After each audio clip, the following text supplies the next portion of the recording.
বিশ্বজুড়ে অনিশ্চয়তা। জ্বালানি সংকট বাড়ছে প্রতিদিন। এই সময়ে একটু সচেতন থাকাই আমাদের শক্তি। বাংলাদেশের মানুষ নিজেরাই শুরু করেছে ছোট ছোট পরিবর্তন। আমরা এখন অফিসের লাইট অর্ধেকটায় বন্ধ রাখি এবং প্রাকৃতিক আলোতেই কাজ করি। কাজ তো ভালোই চলছে। দিনের আলো থাকলে লাইট জ্বালায় না, বিদ্যুৎ তো বাঁচে, মনও ভালো থাকে।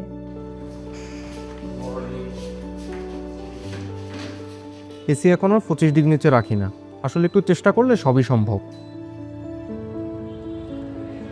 ক্লাসরুম ছাড়ার আগে এখন লাইট ফ্যান অফ, এটাই আমার অভ্যাস। বিদ্যুৎ একটু কম ব্যবহার করলে সবার লাগি ভালো হইব।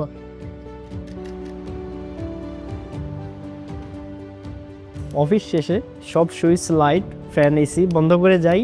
ছোট কাজ, বড় সাশ্রয়। আমার বাসার করিডোর অপ্রয়োজনীয় লাইট এখন আমি বন্ধ রাখি। ডেকোরেটিভ লাইট কমিয়েছি, বিদ্যুৎ বাঁচলে আমাদের দেশই লাভবান হবে। এখন আমরা কার্পুলে অফিসে যাই, জ্বালানি বাঁচে, খরচও কম। বাসার সোলার প্যানেলের ধুলো ঝেড়ে নিলাম, নিজে তৈরি করব নিজের বিদ্যুৎ। যুদ্ধ নয়, সংকট নয়, আমাদের শক্তি একসাথে মানিয়ে নেওয়া। একটু করে সাশ্রয়, কোটি মানুষের প্রচেষ্টা।